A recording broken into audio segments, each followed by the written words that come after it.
9th class. ये हमारी आज की वर्कशीट नंबर 49।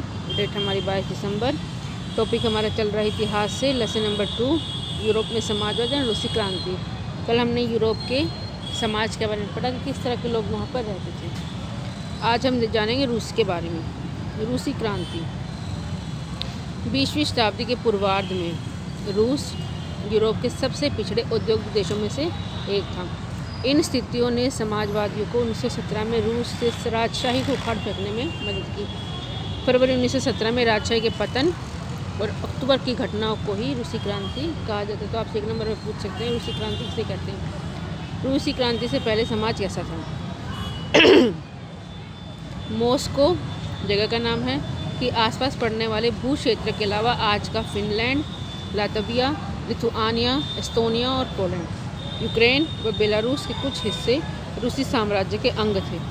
यह साम्राज्य प्रशांत महासागर तक फैला हुआ था और आज के मध्य एशियाई राज्यों के साथ साथ जॉर्जिया, आर्मेनिया व अजरबैजान भी इसी साम्राज्य के अंतर्गत आते थे। तो एक नंबर में पूछ सकते हैं ये कौन कौन से साम्राज्य इसमें आते थे। रूस में ग्रीक ऑर्थोडॉक्स चर्च से उपजी शाखा रूसी ऑर्थोडॉक्स क्रिश्चियनिटी को मानने वाले बहुमत में थे, ज़्यादा संख्या में थे। लेकिन इस साम्राज्य के तहत रहने वालों में कैथोलिक, प्रोटेस्टेंट, मुस्लिम और बौद्ध भी शामिल थे। ये धर्मों के लोग इसमें शामिल थे। रूसी साम्राज्य जार निकोलस द्वितीय एक निरंकुश शासक था। राजा का नाम था जार निकोलस द्वितीय। निरंकुश था, तानाशाह था, मतलब मध्यम वर्गीय उदारवादियों को किसी प्रकार के राजनीतिक अधिकार नहीं थे। रूस में राजनीतिक दल नहीं थे, अवैध थे, मतलब नहीं थे, और मध्यवर्गीय लोगों को अधिकार नहीं था। फिर सामाजिक और आर्थिक स्थिति वहाँ की क्या थी? लगभग 85% जनसंख्या आजीविका के लिए खेती पर ही निर्भर करती थी। केवल बड़े किसानों के पास अपनी ज़मीनें थीं।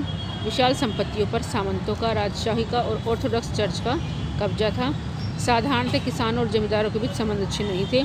किसान लगान न चुकाने और भूमि के स्वामित्व के लिए भी विद्रोह कर चुके थे। अत्यधिक कठिन भौगोलिक स्थिति के कारण वर्ष में केवल एक ही फसल उपज हो पाती थी। सेंट पीटर्सबर्ग और मॉस्को प्रमुख औद्योगिक केंद्र थे। यहाँ लौह एवं इस्पात का उत्पादन तेजी से बढ़ा।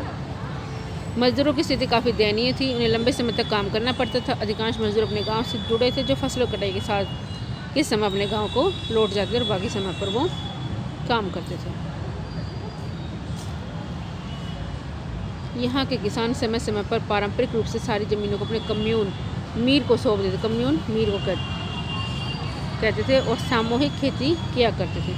इसी सामूहिकरण की प्रक्रिया की भावना के चलते यह समाजवादी क्रांति के प्रेरक आधार बन गया। मतलब जो मालिक है उसको सौंप देते थे।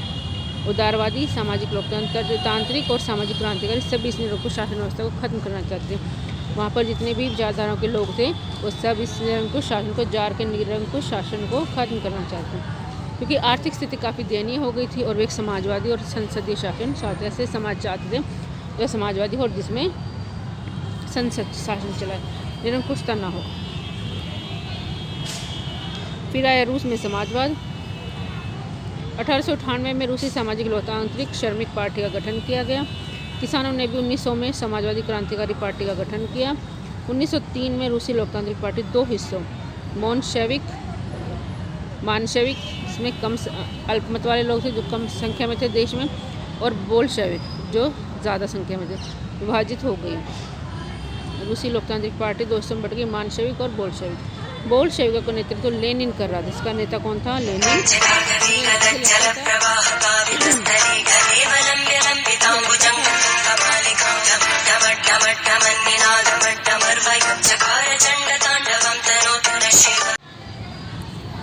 फिर हुआ रूस में बंटवारा, जैसे मैंने बता दिया था। वर्ष 1903 में रूसी लोकतांत्रिक पार्टी दो हिस्सों में बढ़ गई, मानशेविक जिसमें अल्पमत था और बोल्शेविक जिसमें ज़्यादा संख्या के लोग थे। बोल्शेविक का नेतृत्व कौन कर रहा था? लेनिन। जिसे लगता था कि किसान किसी भी समाजवादी आंदोलन का हिस्सा नहीं हो सकते। तो ये ज़रूर याद रखना, बोल्शेविक का नेता कौन था? लेनिन। क्वेश्चन है रूसी क्रांति से आप क्या समझते हैं? रूसी क्रांति से पहले रूस की सामाजिक और आर्थिक स्थिति की व्याख्या करनी है।